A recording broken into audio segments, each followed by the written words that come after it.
Martial arts అంటే చాలా మంది అనుకున్నట్టు అవతల వాళ్ళని కొట్టడమో పడగొట్టడమో కాదు.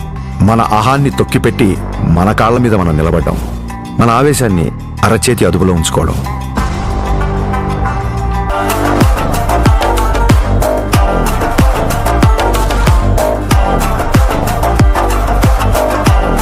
ఈ సత్కారానికి కారణమైన వారు భారతదేశంలో జపనీస్ మార్షల్ ఆర్ట్స్ కి దారి చూపించిన ప్రముఖ గురువు ప్రొఫెసర్ డాక్టర్ సిద్దికీ మహమూదీ గారు.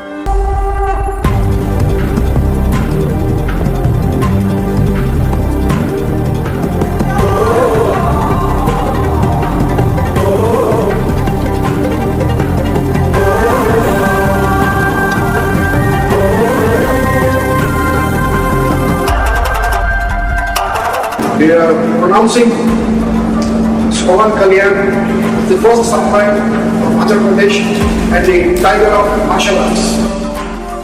గోల్డెన్ డ్రాగన్ సంస్థ నుంచి టైగర్ ఆఫ్ మార్షల్ ఆర్ట్స్ అనే బిరుదును అందిస్తూ ఆయన్ని ప్రకటించారు. As an honor for it, he is the first person in India being presented this. సోగో బూడో కాంటికై సంస్థ ద్వారా 5th డాన్ గౌరవాన్ని సోకే మురమత్సు సెన్సై నేతృత్వంలో టగేదా షింగన్ సమురాయ్ పరంపరలో పవన్ కళ్యాణ్ గారికి స్థానం కల్పించారు.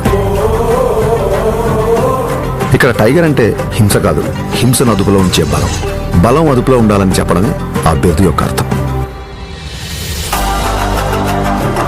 కళ్యాణ్ గారికి తెలుసు ఈ గౌరవం తన మార్షల్ ఆర్ట్స్ ప్రయాణంలో మరో కొత్త అధ్యాయం మాత్రమేనని. ఈ గౌరవం, గుర్తింపు ఆయన బాధ్యతను మరింత పెంచాయని చెప్పక్కర్లేదు.